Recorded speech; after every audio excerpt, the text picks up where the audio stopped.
It has been 4 years since the beginning of the COVID pandemic, and many aspects of our lives have never been the same. This week on Great Day, we're taking a look at COVID's aftermath and how we're still feeling the impact. Congress approved more than $5 trillion in pandemic aid, with new estimates showing up to $1 trillion of that was stolen or misallocated. But the harm didn't end when the pandemic was over. Joining us today to break down the federal debt and the costs that future generations will face due to federal COVID spending is Adam Andrzejewski, the founder of OpenTheBooks.com. Thank you for being here, Adam. Great to be here, Jim. Thanks for having me back. Good to have you back. So how much of the $5 trillion in COVID aid was borrowed against our national debt? Well, all of it was borrowed, Jim. All $5 trillion of pandemic COVID aid response from Congress was borrowed against our future, the nation's credit card, on the national debt. And so this happened, obviously, the start of the pandemic during the Trump administration. And Donald Trump came into office, the national debt was about $20 trillion. He left, it was $28 trillion. Biden came in at $28 trillion. Today, we're getting ready to cross $35 trillion. So both presidents, both Republican Donald Trump and Democrat Joe Biden and their respective Congresses, they're addicted to spending U.S. taxpayer money.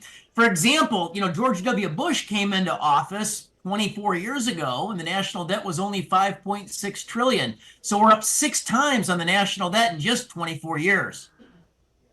Wow. What steps can be taken to claw back misspending or prosecute those frauds? Yeah, it's a big fraud, up to $1 trillion. And the Department of Justice has admitted it's very, very difficult. They've clawed back less than 1% of what they feel was stolen. And so I think, you have to take the other side of the equation. You have to harden the systems to prevent the fraud in the first place, and not enough is being done in this regard. For example, the Biden administration admits every year to about $250 billion worth of improper payments. These are payments to the wrong person under the wrong set of rules or in the wrong amounts. And they can't stop it. He's going to be the first president to admit to $1 trillion over 4 years worth of mistakes, improper payments. So your corner grocery store has better in-house financial accounting controls than the U.S. federal government. Describe the financial harms that continue today because of a government ineffective response.